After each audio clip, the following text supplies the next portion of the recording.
여러분, 조상재단은 남자에게 정말 중요해.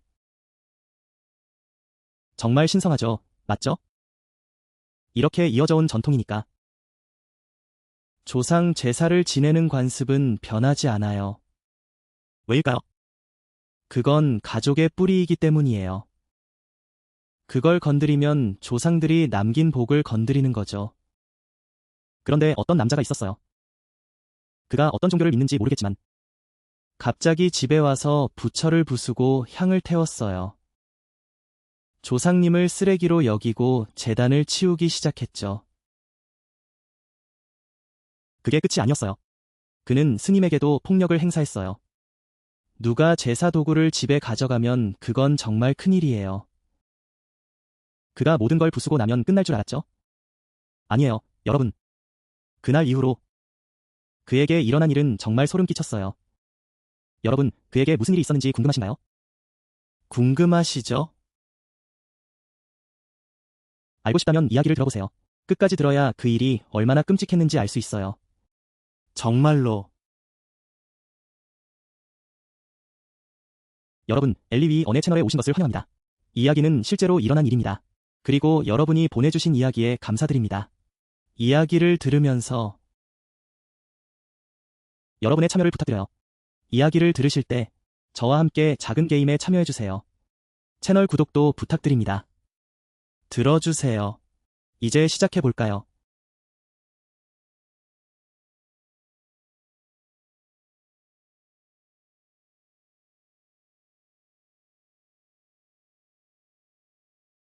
오늘의 이야기는 퐁이 롱안에서 보내준 이야기입니다.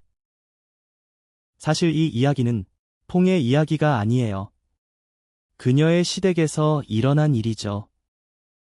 그녀가 며느리가 되기 전의 이야기입니다. 롱안에서 결혼한 후에요. 시어머니의 이야기, 주변 사람들의 이야기, 그리고 사건에 직접 관여한 사람의 이야기. 그렇게 해서 얼마나 끔찍한 일인지 알게 되었죠. 그녀도 가족의 이야기를 들었어요. 단지 이름을 숨기기 위해서죠. 그래서 인물들을 다른 이름으로 부르겠습니다. 퐁의 시댁은 롱안에서 농산물 장사를 하며 살고 있습니다. 그렇게 대단한 건 아니지만 그래도 안정적이에요. 땅도 있고 집도 있어요. 상당히 괜찮은 집안입니다. 시어머니, 우리는 그녀를 남씨라고 부르겠습니다. 두 분 모두 정말 착하세요. 정말 친절하고 따뜻한 분들이에요. 특히 남씨는, 그녀는 제사를 정말 잘 챙기세요. 매달 초하루마다 음식을 준비하고 제사를 지내죠. 집안의 조상 제단은 항상 깨끗해요. 향이 자욱하게 피어오르고 등이 밝게 빛나고 할머니는 그 제단을 소중히 여기셨죠. 마치 가족의 혼이 깃든 것처럼요. 할머니는 두 아들을 두셨습니다. 첫째 아들은 우리가 형대트이라고 부를게요. 그는 장남이었어요. 조상님께서 그가 제단을 지키길 바라셨죠. 둘째는 형 페트입니다. 그는 나중에 퐁의 남편이 되죠. 형 데트는 그 당시 30대 초반에 이미 결혼했어요. 그의 아내를 형수 트랭이라고 부를게요. 두 사람은 항상 할머니와 함께 살았죠. 그렇죠. 예전에 형 데트는 정말 착했어요. 그는 잘 먹지 못했지만 매우 배려가 깊었죠. 매일 아침 그는 할머니께 음식을 드리곤 했어요. 할머니는 그를 정말 사랑하셨어요. 첫째 아들을 특히 아끼셨죠. 할머니는 이웃에게 이렇게 말씀하셨어요. 우리 집 형 데트는 특별히 뛰어난 건 아니지만 그는 효도하는 아들이에요. 항상 제때에 등불을 켜고 다른 아이들처럼 방치하지 않죠. 그걸 보니 저는 안심이 되었어요. 할머니가 제단을 지켜도 마음이 편했죠. 이웃들도 모두 고개를 끄덕이며 칭찬했어요. 온 동네 사람들이 형대트를 알고 있었죠. 그는 착하고 바른 아이였어요. 모든 일은 평화롭게 흘러갔어요. 그러던 중 형대트는 산업단지에서 일하게 되었죠. 전도하는 사람들을 만나게 되었어요. 그때부터 모든 것이 변하기 시작했죠. 처음에는 별로 걱정할 일이 없었어요. 형대트는 산업단지에서 일하고 그곳에서 사람들과 함께 저녁에 모임에 가곤 했어요. 형은 호기심에 따라갔죠. 집에 돌아오면 평소처럼 제사도 지내고 가족과 함께 밥을 먹었어요. 하지만 점차 형이 변하기 시작했어요. 변화가 서서히 일어나서 처음에는 아무도 눈치채지 못했죠. 처음에는 형이 자주 전화로 설교를 듣곤 했어요. 하루 종일 듣기도 했죠. 그리고 매일 저녁 모임에 가서 늦게까지 돌아왔어요. 할머니가 물어보면 형은 이렇게 대답했어요. 형제들과 함께 즐겁게 지내는 거라고, 아무것도 아니라고. 할머니는 별로 신경 쓰지 않으셨죠. 그냥 친구들과 놀러 간다고 생각했죠. 그러던 어느 날 가족이 함께 밥을 먹고 있었어요. 갑자기 형 데트이 손을 모아 눈을 감고 식사 전에 뭔가를 중얼거렸어요. 할머니는 이상하게 생각하시고 물어보셨어요. 데트, 너 뭐 하는 거니? 형 데트는 눈을 뜨고 대답했어요. 엄마, 기도하는 거예요.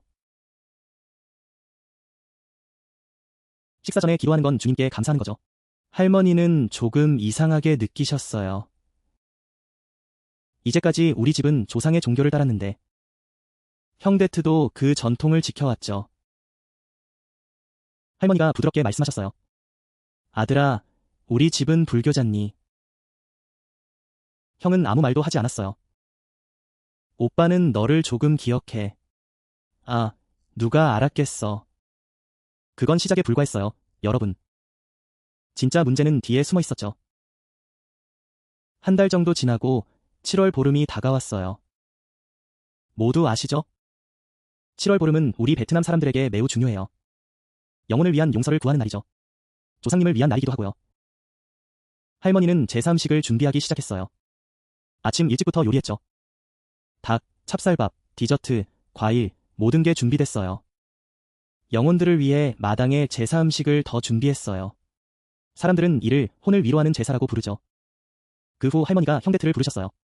데트아, 엄마가 제사 음식을 제단에 올리라고 해. 형 데트는 거실에 앉아 있었고 전화로 설교를 듣고 있었어요. 그제서야 형이 고개를 들어 엄마를 봤어요. 그리고 할머니가 듣고 충격을 받을 만한 말을 했죠. 마치 번개에 맞은 듯 했어요. 그런 것에 제사를 드릴 필요 없어요, 엄마. 그런 것에 제사 드리는 건 죄예요. 오직 하나님만이 경배받을 자격이 있어요. 그 외의 것들은 다 우상숭배야, 엄마. 세상에, 여러분, 이 말을 듣고 화가 나지 않으세요? 할머니는 그 자리에 서서 무릎이 꺾일 것 같았어요. 할머니가 떨리는 목소리로 말씀하셨어요. 너, 데트, 무슨 소리 하는 거니? 부처님과 조상님이 너를 보고 계셔. 그곳에 너도 있고, 너는 그걸 무시하는 거니? 누가 너에게 그런 말을 가르쳤니? 그때 형 데트의 얼굴은 차가웠어요. 전혀 반성할 기미가 없었죠. 형이 말했어요. 엄마, 그 그룹에서 이미 얘기했어요. 고대 조각상이나 부처상에 제사 드리는 건 악마 숭배예요. 이제는 내가 길을 알게 되었어요. 그런 죄를 짓지 않을 거예요. 오빠는 그 자리에 앉아 있었고 너무 화가 났어요. 그는 모든 걸 듣고 있었고 매우 화가 났어요. 그는 즉시 말했어요. 큰 소리로 5,000번 외쳤죠. 그가 말했어요. 조용히 해. 너의 조상님이 제단에 계셔. 그런 말을 하는 게 무슨 의미야? 누가 너를 그렇게 가르쳤니? 너는 그걸 믿고 있는 거니? 너는 그걸 듣고도 아무 말도 하지 않니? 뭐라고?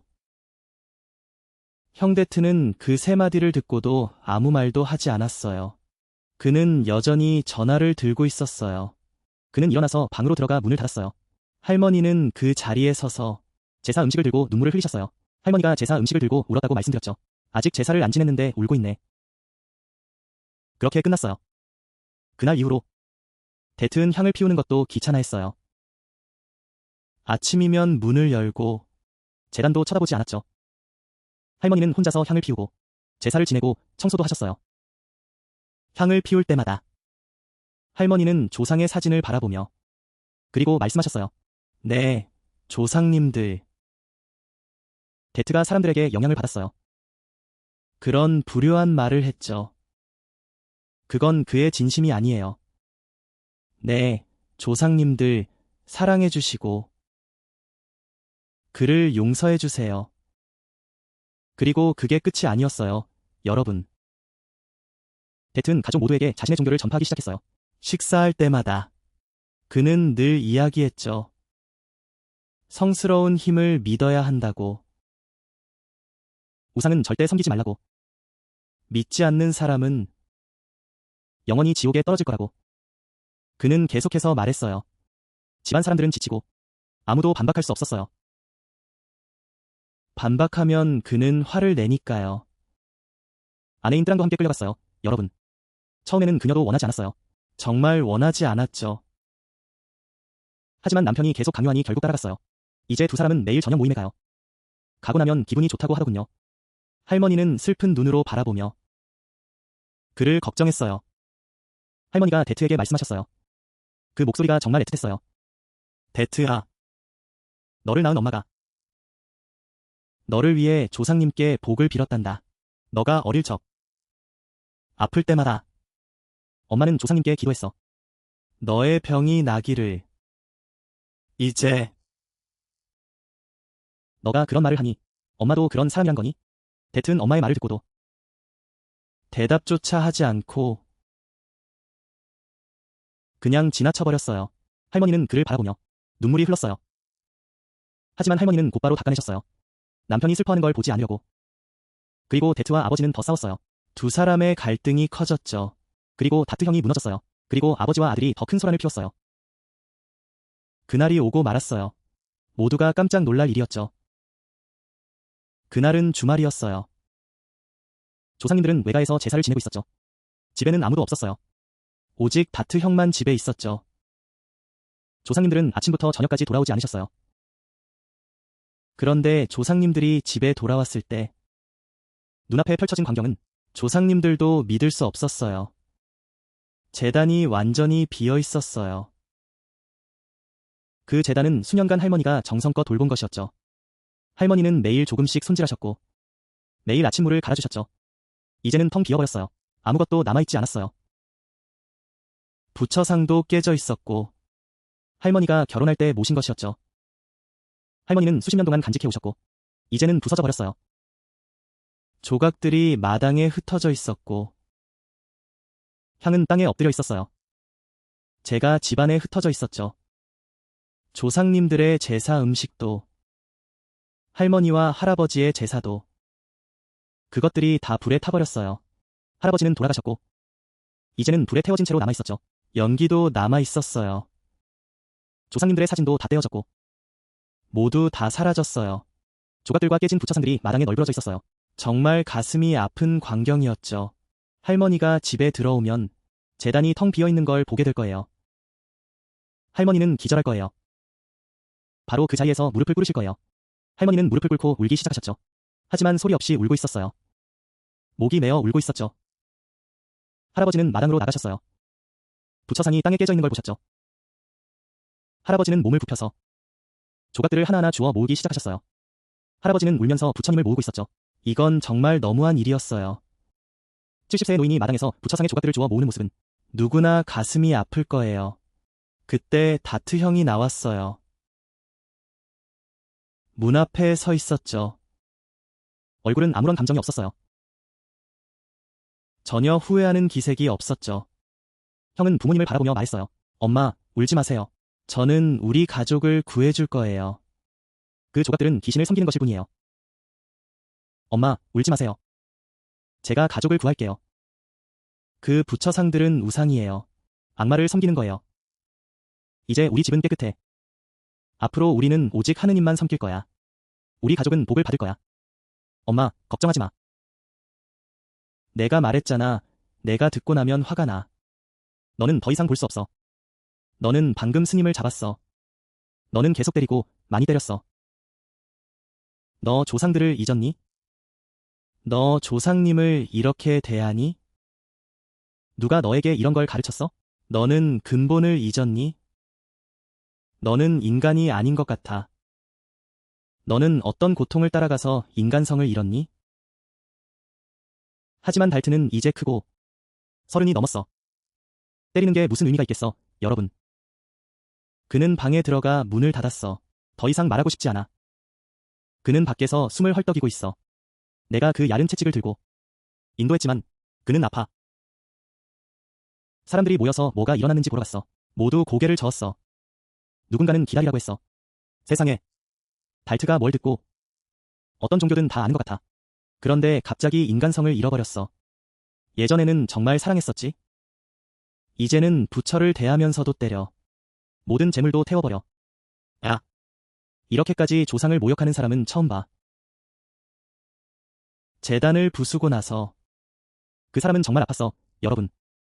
하지만 아프다고 해도 어쨌든 그는 자식이야. 어떻게 버릴 수 있어?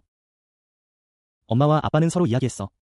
그냥 달트가 이상한 종교 사람들에게 속았다고. 그는 혼란스러워. 우리는 그를 구해야 해. 그래서 조상님은 조용히 절로 갔어. 스님을 집으로 모셔와서 조상님께 사죄하고 재단을 다시 세우기로 했어. 엄마는 직접 새로운 향로를 사러 갔어. 새로운 재물도, 그리고 새로운 부처상도. 그날 스님이 집에 오셨고 재물과 향, 경전을 준비했어. 부모님은 옛 재단을 정리하고 깨끗이 닦고 새로운 부처상을 놓고 새로운 향로를 올려놓고 향을 준비했어. 향이 막 피어나고 향을 준비하는 거죠. 스님이 경을 읽기 시작했을 때 데트는 어디에 있었을까요? 그 장면을 본 순간 그의 얼굴이 즉시 붉어졌어요. 눈이 커졌죠. 그때의 모습은 평범한 모습이 아니었어요, 여러분. 그는 뛰쳐나갔어요. 재단을 쳐서 쓰러뜨렸죠. 새로 모신 부처상은 또다시 부서졌어요. 향로에서 나오는 향이 집안으로 퍼져나갔어요. 끝나지 않았어요. 그는 의자를 들고 스님에게 던졌어요. 정통으로 머리를 맞췄죠. 피가 흘렀어요. 스님의 이마에서 마치 썩은 바나나처럼. 소름이 끼쳤어요. 이 자식들이 신의 물건을 내 집에 가져온 거야. 알아 너. 다음에 그런 부처상 가져오면 나는 그걸 다 부숴버릴 거야. 모두 다. 내가 화내지 않게 해. 그 스님은 부상을 입었어요. 그는 도망쳤죠. 손으로 부여잡고 일어났고 고개를 숙이며 할머니를 바라봤어요. 조용히 떠났어요. 아무 말도 하지 않았어요. 하지만 떠나기 전에 그는 할머니에게 말했어요. 작게 한마디만. 그만. 두 사람은 잘 견뎌야 해. 그는 지금 악기의 눈에 띄었어. 하지만 인광보는 누구도 피할 수 없어. 그는 조상님을 모욕했어. 결과는 가볍지 않을 거야. 그때 할머니는 바닥에 무릎을 꿇었어요. 부서진 부처상을 주워들며 눈물을 흘렸어요. 할아버지는 밖에서 서 있었어요. 그는 떨고 있었죠. 손을 꽉 쥐고. 아무것도 할 수 없었어요. 왜 그랬는지 아세요? 그는 나이가 많았고 아들이 미친 듯이 화를 내고 있었어요. 아들은 의자를 들고 눈이 충혈되어 있었죠. 그는 아들이 자신을 때릴까 두려웠어요. 그의 죄는 더 무거워졌죠. 그날 이후로 할아버지와 할머니는 아무도 집에 초대하지 않았어요. 할머니는 재단을 세우고 싶었지만 두려웠어요. 향을 만들고 싶었지만 역시 두려웠죠. 향을 올리려니 두려워지더군요.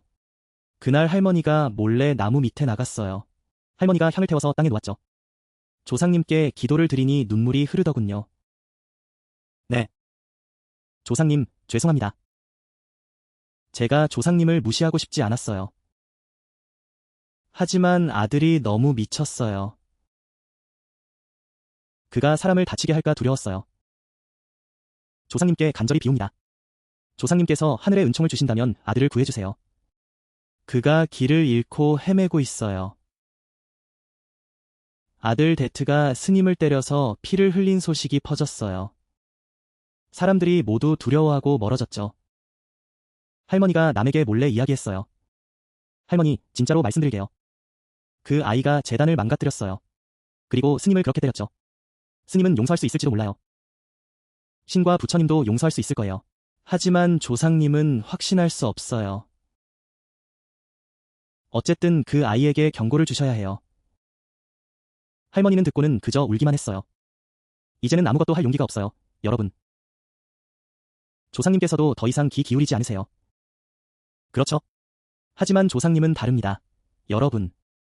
이건 정말 끔찍한 부분이에요.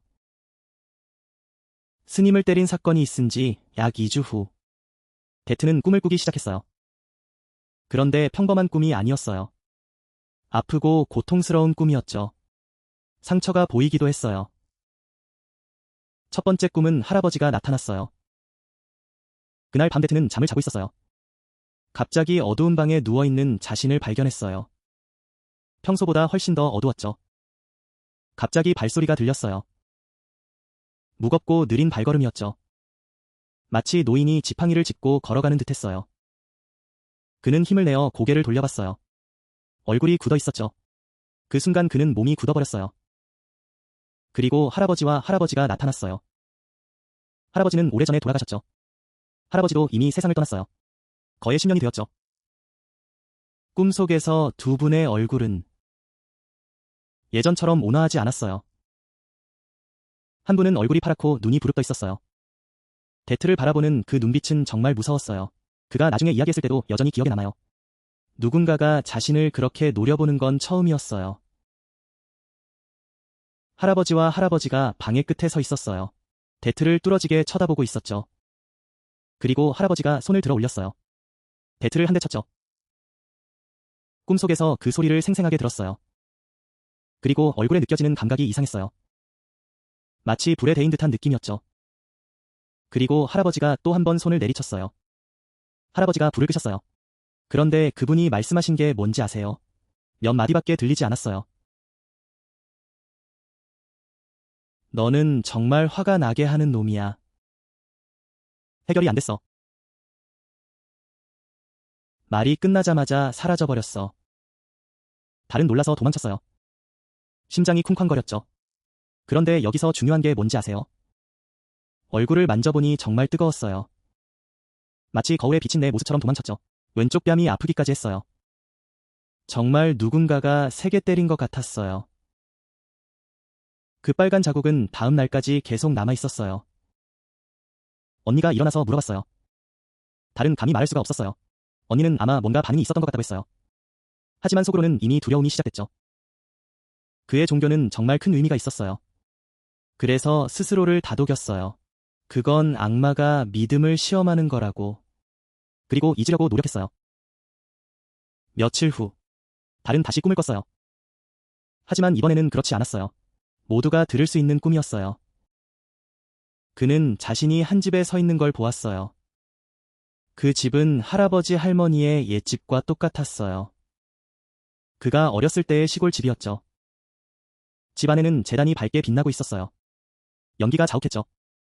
그 제단 앞에 온 가족이 서 있었어요. 할아버지, 할머니, 고모, 이모. 그리고 그는 사진에서만 보던 사람도 있었어요. 얼굴은 알지 못했죠. 모두 흰 옷을 입고 있었어요. 얼굴은 창백했죠. 그가 바라보고 있었어요. 할아버지는 뒤에 서 계셨어요. 얼굴이 매우 무서웠죠. 하지만 이번에는 그를 때리지 않았어요. 그저 손을 땅으로 내리셨고 달의 발 아래에 달은 내려다봤어요. 그의 발 아래에는 검은 구멍이 있었어요. 깊어서 도저히 나올 수 없었죠. 그 구멍에서 타는 냄새가 올라왔어요. 타는 고기 냄새. 그 냄새를 맡자마자 토할 것 같았어요. 그리고 점점 소리가 들렸어요. 비명 소리. 구해달라는 소리가 그곳에서 올라왔어요. 너무 무서워서 도망치고 싶었어요. 하지만 몸이 움직이지 않았어요. 그렇게 되자마자 그는 토할 것 같았어요. 정말 끔찍했어요. 아무것도 할 수 없었어요. 그 타는 냄새는 계속 코에 맴돌았어요. 하루 종일 계속 그랬죠. 그건 정말로 끔찍하게 괴롭혔어요. 세 번째 꿈이 가장 무거운 꿈이었죠. 그게 바로 데트를 그렇게 무섭게 만든 거예요. 그 후 며칠 동안은 잠을 못 잤어요. 벽에 앉아 새벽까지 깨어 있었죠. 그날 밤 그는 겨우 눈을 감았어요. 스님이 서 있는 곳은 정말로 그의 이야기를 듣기만 해도 소름이 돋았어요. 어두웠어요. 무섭고 주변은 온통 불로 가득했어요. 하지만 평범한 불은 아니었죠. 불빛이 붉었어요. 그런데도 차가웠어요. 마치 그 차가움이 안개 속으로 스며드는 듯했죠. 땅 아래는 온통 수치였어요. 너무 뜨거워서 발이 화상을 입었어요. 어떤 아픔인지 표현할 수 없을 정도였죠. 그 주위에는 사람들이 있었어요. 하지만 살아있는 사람들은 아니었어요. 모두가 벌거벗은 채로 얼굴은 일그러져 있었어요. 입은 소리 없이 비명을 지르고 있었죠. 어떤 사람은 거꾸로 매달려 있었고 어떤 사람은 큰 냄비에 눌려 있었어요. 그 냄비 안에 물은 끓고 있었죠. 그 증기가 아프게 올라왔어요. 그러다 갑자기 두 개의 검은 그림자가 나타났어요. 엄청 컸어요. 얼굴은 무섭게 생겼고 머리 위에 두 개의 굵은 뼈가 있었어요. 손에는 날카로운 무기를 들고 있었죠. 그들이 그에게 다가갔어요. 그는 도망치고 싶었지만 발이 땅에 붙어 움직일 수 없었어요. 아무것도 할 수 없었죠. 그 두 그림자가 그의 발목을 잡았어요. 천천히. 붉은 숲 위에서 천천히 끌려갔어요. 그는 비명을 지르며 일어났지만 도망칠 수 없었어요. 그는 끓는 기름 냄비 앞에 도착했어요. 그 안에서 누군가가 위아래로 움직이고 있었어요. 얼굴은 고통으로 일그러져 있었죠. 비명은 정말 처절했어요. 그 두 그림자가 그를 끌어올렸어요. 높이 들어올리며 위협했죠. 그 순간 그는 크게 소리쳤어요. 꿈속에서 소리쳤지만 현실에서도 소리쳤죠. 뜨랑 언니가 들었어요. 박는 남편에게 계속 그렇게 하라고 했어요. 그는 소리칠 정도로 심하게 물어봤어요. 그 아픔이 그를 더욱 격렬하게 만들었죠.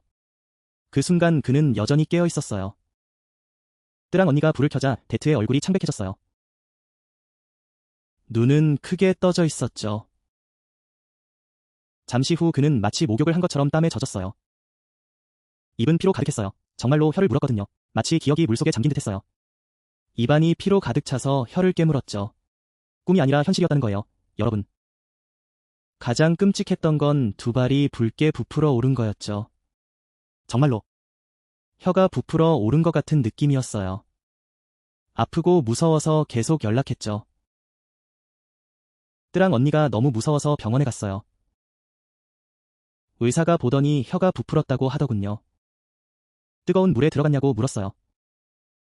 아니면 서로를 바라보며 무슨 일이 있었냐고. 이제는 잠을 자고 있었죠. 혀가 어떻게 된 건지 맞죠, 여러분? 그 후로 꿈을 꾸게 되었어요. 데트는 잠을 자는 게 무서웠어요. 밤만 되면 방 구석에 쪼그리고 앉아 있었죠. 모든 불을 환하게 켜놓고 하루 종일 기도를 하며 밤을 보냈어요. 하지만 효과가 없었죠. 눈을 감으면 조금만 자도 그 펜이 보였어요. 그리고 두 마리의 악마가 보였죠. 그리고 비명소리도 들렸어요. 그때 그는 매우 기이한 기분이었어요. 60kg이 넘던 몸무게가 일주일 만에 50kg이 넘지 않았어요. 얼굴은 창백하고 피부는 노랗게 변했죠. 직장에서 동료들이 쳐다봤어요. 그들이 물어봤죠. 무슨 병이길래 이렇게 급격히 변했냐고. 어머니는 아들을 보고 눈물을 흘리며 말씀하셨어요. 그렇죠. 계속 말했지만 듣지 않았어요. 조상님들이 매우 불쌍해하셨어요. 이제는 너무 늦었다고 느꼈죠? 벌을 받고 있는 거예요. 하지만 그때 데트는 여전히 고집을 부렸어요. 여러분.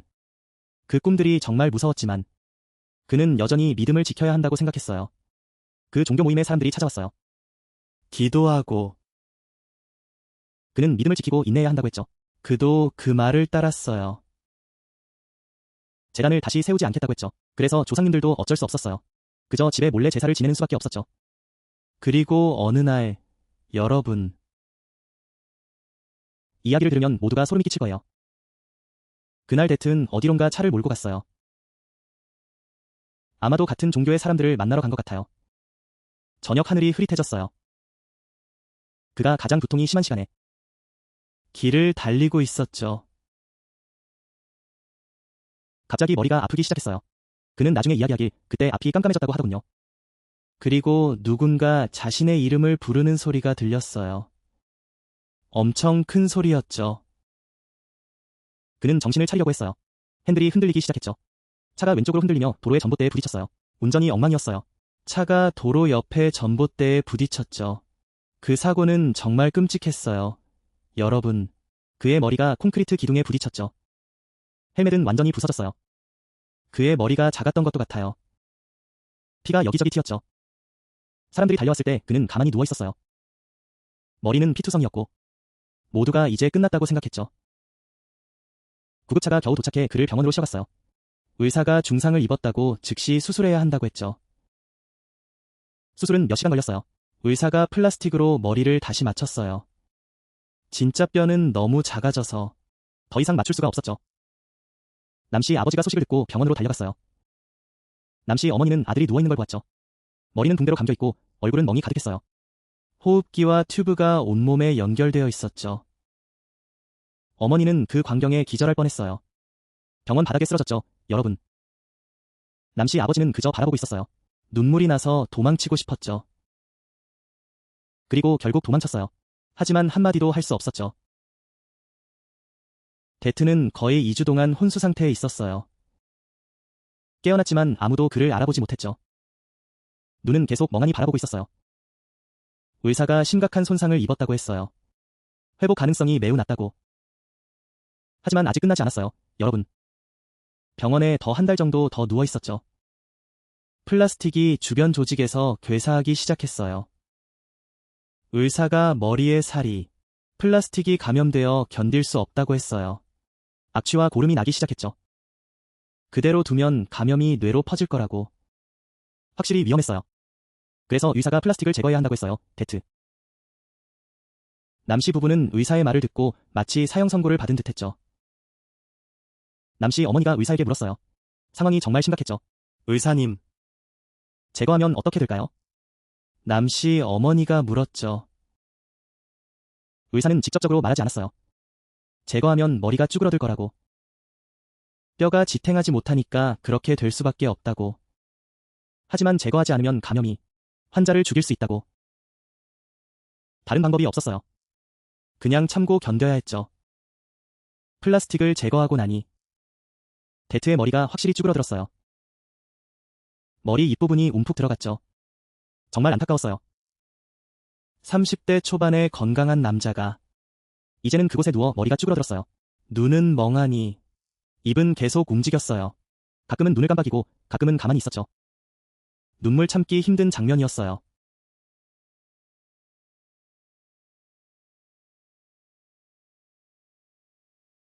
데트는 집으로 돌아왔고 조상님이 돌보셨어요. 뜨랑 언니도 그곳에서 도와주고 있었죠. 하지만 그녀는 정말 지쳐 있었어요. 그녀의 정신도 많이 무너졌죠. 그때 조상님이 재단을 다시 차렸어요. 더 이상 누가 막을 수 없었죠. 그리고 아무도 감히 막지 않았어요. 조상님은 직접 부처상을 새로 모셨고 새로운 향도 샀어요. 조상님을 위해 제사를 다시 지냈죠. 그리고 스님을 초대해 기도를 올렸어요. 재단은 예전 자리로 돌아갔고 향이 밝게 타올랐어요. 하지만 여러분, 가장 슬픈 건 무엇인지 아시나요? 바로 그때의 데트였어요. 정신이 오락가락했죠. 그는 마치 어린아이처럼 보였어요. 정신이 들 때마다 사람들을 알아봤어요. 자신이 집에 있다는 걸 깨달았죠. 하지만 매번 정신이 들 때마다 재단을 바라봤어요. 그리고 스스로 기어가 재단 앞에 무릎을 꿇고 울었어요. 그 울음소리는 정말 듣기 힘들었어요. 그는 계속해서 반복했죠. 그의 머리는 바닥에 쿵쿵 내려쳤어요. 그는 떨리는 목소리로 말했어요. 저 잘못했어요. 부탁해요. 저를 용서해주세요. 너무 힘들어요. 너무 괴로워요. 정말 괴로워요. 조상님은 그 모습을 보며 어떻게 해야 할지 몰랐어요. 그는 아들을 부르며 숨도 제대로 못 쉬며 계속 울었어요. 조상님도 무릎을 꿇고 함께 울었어요. 아들을 안고 울었죠. 조상님은 밖에 앉아 있었어요. 그곳에 앉아 있었죠. 그의 눈물은 양쪽 뺨을 타고 흘렀어요. 계속 닦아도 눈물은 멈추지 않았어요. 정말 답답한 상황이었어요. 아이의 모습이 너무 안타까워서 어떻게 눈물을 참겠어요. 퐁이 이야기했어요. 그 장면을 보며 그녀는 울고 싶었어요. 그녀는 시어머니가 너무 불쌍하다고 했어요. 어떤 어머니가 그런 장면을 견딜 수 있을까요? 자신의 아들이 이렇게 되어 한때 품에 안고 있었는데 지금은 이렇게 되다니. 머리는 쭈그러지고 정신이 오락가락하죠. 그런데 우리는 나이가 많고 힘이 없어 구해줄 수 없어요. 정신이 없는 동안은 어떤지 아시나요? 그는 그곳에 앉아 있었어요. 눈은 앞을 바라보지만 아무것도 보이지 않았어요. 가끔 재단을 바라보며 웃었어요. 그냥 웃고 있었죠. 웃음이지만 눈은 텅 비어 있었어요. 누구나 그 모습을 보고 소름이 돋았죠. 그리고 갑자기 혼잣말을 하기 시작했어요. 아무도 이해할 수 없는 말이었죠. 가끔은 이상한 노래를 부르기도 했어요. 정말 무서운 소리였어요. 그냥 그런 소리였어요. 장씨가 그 옆에 앉아 있었어요. 그 여자가 울면서 해주려고 했지만 그녀도 울었어요. 지금 그 말은 좀 이상해요. 갑자기 그녀가 방에 들어왔어요. 그는 거기 서 있었어요. 그는 아들을 바라보고 있었어요. 아빠, 나를 그렇게 보지 마세요. 제발, 제발. 장 씨와 나무 할머니가 그걸 지켜보고 있었어요. 그곳에서 그가 서 있었어요. 하지만 대트는 계속 바라보고 있었어요. 그의 눈은 계속 뒤로 젖혀졌어요. 그리고 나서 웃기 시작했어요. 그래서 갑자기 조용해졌어요. 대트는 그렇게 정신이 오락가락했어요. 몇 달이 지났어요. 내가 말했죠. 그는 마치 살아있는 것 같지 않았어요. 먹는 건 누군가가 떠먹여야 했어요. 마시기도 누군가가 도와줘야 했어요. 씻는 것도 다른 사람이 다 해줘야 했어요. 30대 중반인데 마치 어린아이 같았어요. 그렇게 몇 달이 지났어요. 정신이 들면 울었어요. 재단 앞에 무릎 꿇고 조상님, 죄송합니다. 정신이 없을 땐 웃었어요. 말도 안 되는 소리를 했어요. 방 구석을 가리키며 누가 서 있는 것 같다고 했어요. 그리고 날이 지나면서 그는 점점 더 쇠약해졌어요. 사람들은 모두 그가 버티지 못할 거라는 걸 알았어요. 나무 할머니는 잠깐만 아들을 돌봤어요. 그녀는 마치 10년은 더 늙은 것 같았어요. 그녀의 머리는 하얗게 변했어요. 그녀는 매일 밤 깨어서 지켜봤어요. 그녀는 남 씨에게 이렇게 말했어요. 마음이 아팠어요. 여보, 나는 차라리 그가 나를 때리게 하겠어요. 그가 스님을 때리게 하겠어요. 그가 건강하게 살아있다면 그것도 괜찮겠어요. 그런데 그를 이렇게 보는 건 정말 견딜 수가 없어요. 결국 일어날 일은 일어나게 마련이에요. 어느 날 아침 나무 할머니가 방에 들어갔어요. 대트를 깨우려고 죽을 먹으라고 했어요. 그가 가만히 누워있는 걸 봤어요. 그녀는 조심스럽게 그를 흔들었어요. 하지만 그는 일어나지 않았어요. 그녀는 두려워했어요. 그는 이미 차가웠어요. 대트가 언제 세상을 떠났는지 아무도 몰랐어요. 전날 밤 그는 아직 정신이 있었어요. 재단을 바라보며 그리고 울었어요. 나무 할머니는 그에게 죽을 몇 숟가락 먹였어요. 아침에 그는 떠나고 없었어요. 아침이 되자 그는 떠났어요. 남씨 아줌마는 아들을 안고 울어서 사람들이 그녀를 끌어냈어요. 남씨 아저씨는 밖에 서 있었어요. 하늘을 바라보며 눈물은 더 이상 없었어요. 왜냐하면 다 흘려버렸으니까요. 그저 그곳에 서 있었어요. 조용히. 그리고 재단 앞에 향세개를 꽂았어요. 이웃들은 모두 남씨 부부를 안타까워했어요. 하지만 모두 같은 말을 했어요. 서로 작은 소리로만 이야기했지 가족 앞에서는 말할 수 없었어요. 너무 불쌍한 남씨 부부. 하지만 그 아들은 조상의 재단을 파괴했어요. 스님도 피했어요. 그리고 사람들을 해치기도 했죠. 그런 업보는 너무 무거워요. 아무도 구할 수 없어요. 푸엉은 남씨 집에 며느리로 들어간 지 2달 정도 후에 이야기했어요. 그가 세상을 떠난 날이었어요. 그때 푸엉은 팥과 1년 넘게 사귀고 있었어요. 양쪽 가족이 만났어요. 하지만 집안에 슬픔이 있어 결혼식을 미뤘어요. 슬픔이 끝난 후에야 두 가족은 작은 결혼식을 열었어요. 간단하게 주로 가족들만 모였어요. 푸엉은 며느리로 처음 들어갔을 때를 이야기했어요. 집에 들어가자 가장 먼저 보이는 것은 제단이었어요. 조상의 제단은 불빛이 환했어요. 향이 연기로 가득했죠. 그리고 제단 옆에는 다트의 사진이 있었어요. 그 사진 속 다트는 정말 밝게 웃고 있었어요. 잘생기고 건강해 보였죠. 그 사진을 보고 장모가 모든 이야기를 들려주었어요. 푸엉은 그가 같은 사람이라는 게 믿기지 않았어요. 그녀는 며느리로 들어온 이후로 조용했다고 말했어요. 제단은 항상 밝았어요. 장모는 매일 아침 향을 피웠어요. 보름과 초하루에도 제사를 성대하게 지냈어요. 집안의 모든 사람은 조상의 제단을 존경했어요. 아무도 소홀히 하지 않았죠. 푸엉은 매일 아침 장모가 향을 피운 후 그녀가 제단 앞에서 작은 소리로 이야기하는 걸 들었어요. 가끔은 조상에게, 가끔은 다트의 사진에게 이야기했어요. 저기서 잘 지내고 있지, 아들아. 이번 생은 잘못된 것 같아. 다음 생에는 꼭 사람으로 태어나야 해. 누구의 유혹에 넘어가면 안 돼. 푸엉은 장모의 그 말을 듣고 눈물이 나왔어요. 눈물이 계속 흘렀어요. 참을 수가 없었죠. 다트의 누나는 그가 죽은 후 떠났어요. 그녀는 고향에서 살았어요. 그 후 그녀도 결혼해서 잘 지냈다고 해요. 그녀가 불쌍해요. 어쨌든 그녀도 피해자예요. 그냥 끌려간 것뿐이에요. 그냥 끌려갔어요. 그 종교 모임이 뭐가 중요하겠어요, 데트. 그 사람들은 잘 보이지도 않아요. 사람들이 더 경계하게 되죠. 낯선 사람이 그런 식으로 전도하면 쫓아내야 해요. 집에 들어오게 해서는 안 돼요. 바오 푸엉이 이야기를 보내왔어요. 편지 끝에 이 언니를 죽였다고 하더군요. 모두에게 읽어줄게요. 들어보세요. 이야기를 하는 건 남편을 험담하려는 게 아니에요. 그는 이미 세상을 떠났어요. 그는 정말 불행했어요. 하고 싶은 이야기를 다 할게요. 모두가 하나 이해해야 해요. 조상의 재단은 우리 가족의 뿌리예요. 어떤 종교를 믿든지. 하지만 그 뿌리를 파괴해서는 안 돼요. 데트이 그걸 망쳤어요. 그는 자신의 목숨으로 대가를 치렀어요. 이야기를 듣고 모두가 기억해주길 바래요. 잠깐만 기다려주세요. 조상의 재단을 함부로 건드리지 마세요. 여러분, 꼭 기억하세요. 무엇을 믿든지, 어떤 종교를 따르든지, 그건 여러분의 권리예요. 하지만 자신의 뿌리를 잊지 말아야 해요. 조상은 우리의 근원이에요. 대대로 이어온 복을 자손에게 남겨주는 존재죠. 그 뿌리를 파괴하면 어떤 나무가 서 있겠어요. 신을 모시고 경건하게 지내야 해요. 조상님들이 항상 말씀하셨죠. 모든 시대에 맞는 말이에요. 오늘 이야기는 여기까지입니다. 푸엉님이 우리 채널에 이야기를 보내줘서 정말 고마워요. 여러분과 가족이 항상 건강하길 바랍니다. 평안한 시간 되세요. 사랑하는 여러분. 다음에 또 좋은 이야기가 있으면 채널을 응원해주세요. 구독으로 저를 도와주세요. 좋아요도 잊지 마세요. 그리고 공유 버튼도 눌러주세요. 그 후에 알림벨도 눌러주세요. 최신 이야기를 받아보실 수 있어요. 우리 함께 들어요.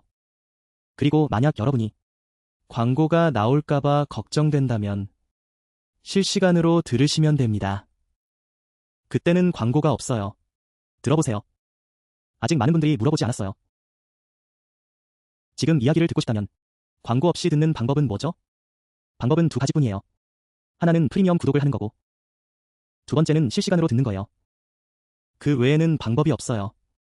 들어보세요. 그리고 여러분 중에 자신의 이야기나 친척의 이야기가 있다면 모두와 나누고 싶다면 그들의 동의를 받으신 후에 이야기를 채널로 보내주세요. 누군가 영상을 만들 것입니다. 모두가 함께 들을 수 있도록. 그럼 지금은 인사드리겠습니다. 다시 만나요.